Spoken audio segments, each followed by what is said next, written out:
Hi, Subramaniam Shankran, why to this? See, undoubtedly, the privacy is actually a subset of the security. Okay, so the administrative controls could differ. Okay, between security and privacy, but if you look at the technical controls, more or less the same. Okay, I always say the information security incident is actually a security incident, but if the disclosure or the modification or the destruction, okay, which is in line with CIA, okay, it happens to the personal data, then it becomes a privacy incident. So until the hacker reaches the server, okay, and he makes an attack, okay, so and we are not sure whether it's going to be a security attack or a privacy attack or a security incident or a privacy incident, unless otherwise we know what is actually disclosed or modified or destroyed. Okay, so basically, it's more or less the same. Then why do we have a CISO and CDPO two different roles?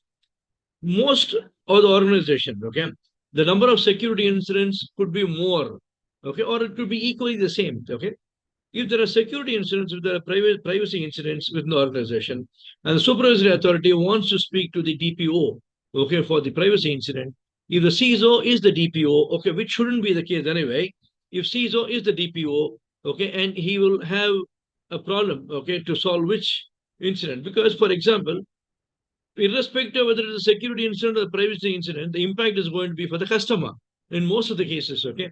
So CISO or CDPO is answerable to the customer, and DPO is also answerable to the supervisory authority. Okay, that's why we always say the CISO and DPO needs to be separate. Okay, that is number one.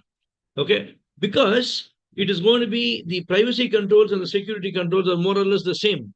Okay, now in privacy, we also speak about what is called the materialistic scope. What is the materialistic scope? Where all the personal data is in transit, where all the personal data is at rest, where all the personal data is in use, okay? And all this infrastructure comes under the materialistic scope, as simple as that, okay? It's very similar to the PCI DSS. How do we come across, the scope for the PCI DSS? It's a cardholder data.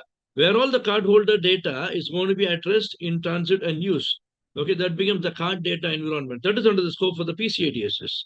Okay, similarly, for ISO 27701 or GDPR or PDPL or DPDPA, whatever it is, the materialistic scope is going to be where all the personal data is going to be in transit, is going to be in use. Okay, it's going to be at rest. Now, there is a very common saying security follows the data, and the privacy follows the personal data.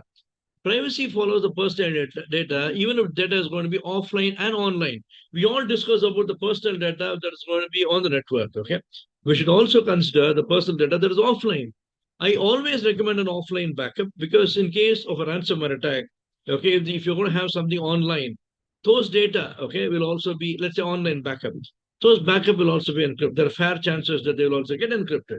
If you're going to have an offline backup with you, okay, you are saved. Okay, at least if not on this infrastructure, you can restore the data on a different server and fully qualified domain name, get a different IP address mapped to it, and then your server is up and running. Okay, that's why one of the best of the solutions for the cloud, okay, is going to be a warm site. Okay, it's like a hot site without the data. The data is from the offline backup. You just upload it and you have your entire data center up and running. Okay, might not be immediately in minutes, okay, but it's still there. Okay, and all you'll be paying is only for the instances running without the data, which is not going to cost you significantly. Okay, you can have your warm site up and running ASAP. Okay, now considering this data protection, okay, now we looked into what is called as the materialistic scope. We also looked into why this DPO and CISO should be separate. Now, the data protection implementation is always subjective to a particular country. Okay, now if you take the India, we still have the DPDPA getting into becoming a law. Okay, at the moment the certain okay has already penetrated into the market.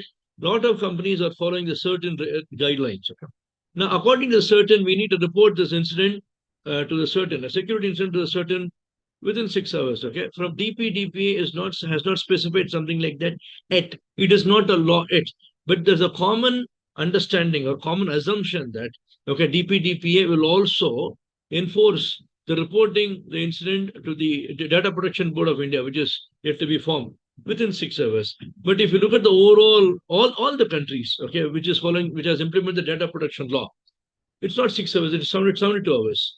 from the time that you have identified the incident. If the incident has happened on Friday night, but you have identified it only on the Monday morning, from that particular point of time, you have to take 72 hours to within 70 hours you have to report it. That doesn't mean that you have to inform on the 71st hour. No. So even if you're going to delay it, there should be a justification why you have actually delayed it. So informing the certification body, informing the supervisory authority is foremost for you. Thanks for watching this video. Stay connected for more details and snippets on data security, data privacy. Cheers. Bye bye. This is Subramaniam from iTriples. Cheers.